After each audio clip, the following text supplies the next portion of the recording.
Hey, what's up everyone? This is Joe. Welcome to another how-to origami tutorial. And in this video, I'm going to show you how to make the Kirigami paper snowflake.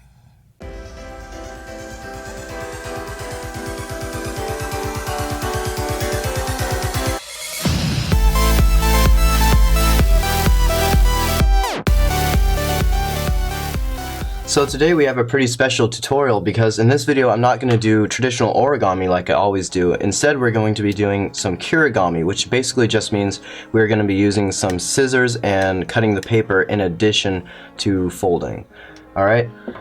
So the origami snowflake is a fairly traditional common thing, especially for like a kid's craft project, you know, things like that. They're really cool and they're great for like holiday decorations. Right now where I am, there's snow everywhere, so that kind of inspired me to go ahead and make this, even though it's after the holidays. But you know what? Let's go ahead and do this.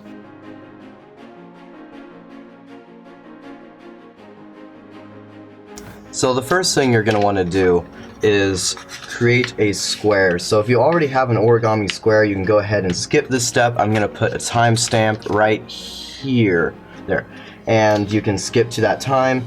If not, let's go ahead and make a square. If you haven't seen my video on how to make a square out of printer paper, then go ahead and see that. I'll put a card up in the top corner.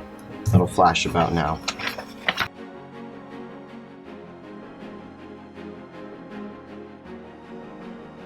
Alright, so once you have your square, what we're going to do to start is we're going to fold across diagonally, so corner to corner.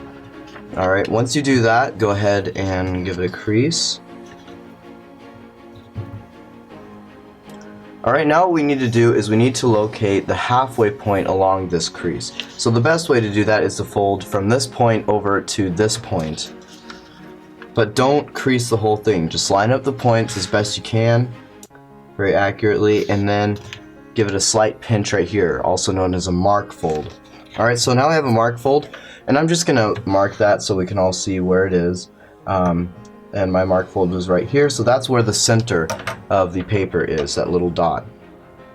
Okay, so now we have this halfway point, and that's going to be our point of rotation. So basically what I'm going to do is I'm going to take this edge from that point over, and I'm going to use that point as a rotational point for this crease. I don't know where it's going to be yet, but I know that it's going to start here in the middle. Same thing on the other side.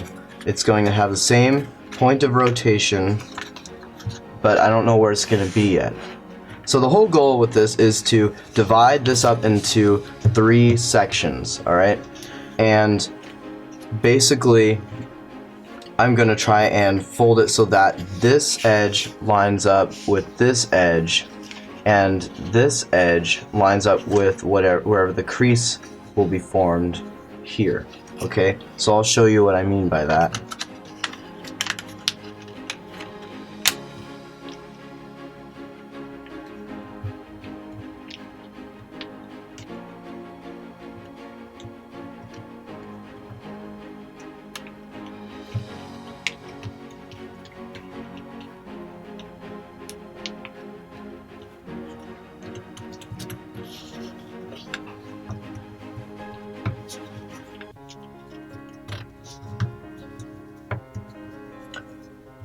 Alright, so this is kind of what I was looking for. So here you can see that this edge right here lines up with the crease that I just folded right here.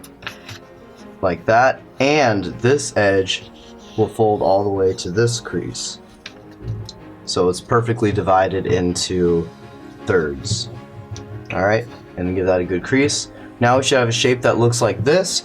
I'm going to bisect this, so in other words I'm going to fold along this center line right here.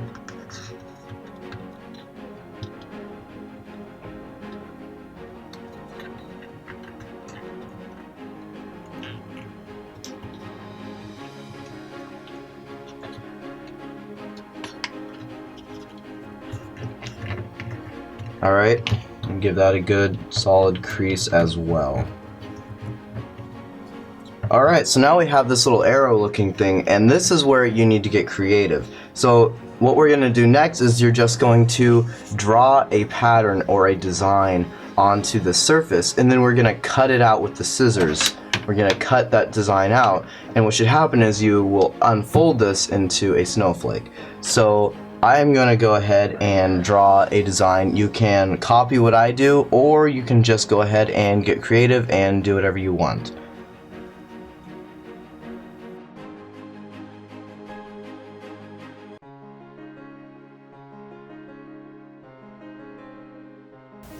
Alright, so this is the pattern that I drew. If you want to use the same pattern, I have no idea how it's going to come out. This is just whatever came to mind. But if you want to use the same pattern, you can go ahead and pause the video and copy that down. Otherwise, I assume you've already drawn or are in the progress of drawing your own creative design, which I support fully. Alright, so now what we're going to do is we're going to cut out what we don't want. So for me, I'm not going to want any of this, or here, or here, or here, or here, or this, or this. Basically, the only thing I'm going to keep is this one solid piece, alright? This solid piece right here. Everything else is going to be cut out. Alright, so let's go ahead and do that.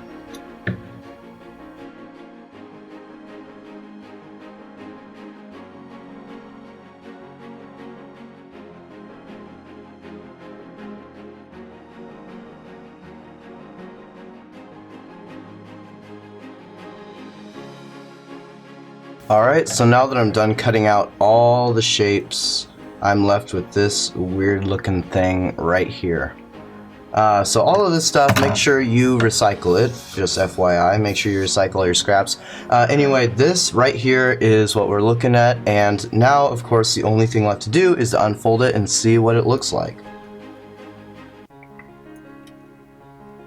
So you might want to do this kind of slowly and carefully, because if you have really thin connections like I do, the last thing you want to do is rip it. Alright, this looks pretty good so far.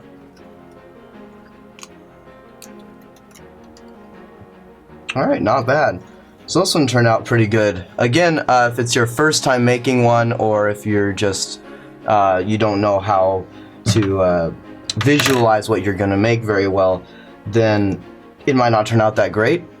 But if you make a couple of them, you'll eventually start to understand how what you cut out affects the overall appearance. So anyway, this actually came out pretty well. I wasn't sure. I was just kind of doing everything in the spur of the moment. So you can see that doesn't quite sit flat. One thing that a lot of people will do is that they'll put it between two pieces of fabric, and then you can iron it and it'll flatten it out.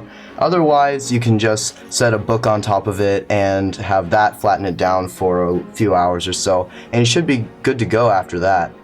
Alright, so this is the Kirigami Snowflake. I hope you enjoyed this tutorial, especially since this is my first time doing a Kirigami style video.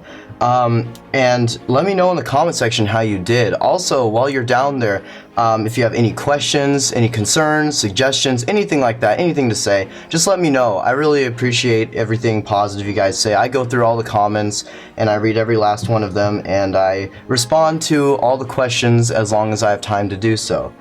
So thank you so much for watching, guys. I really appreciate it. If you haven't subscribed already, go ahead and do that. And if you haven't clicked the notification bell, go ahead and do that as well. And also, you can feel free to follow me on Facebook, on Twitter, Instagram, or I also have an account on Insturctables. If you don't know what Insturctables is, search it. It's a wonderful website, and I have some tutorials on that as well. So thanks again. I hope you have a great day, and I will see you in the next tutorial.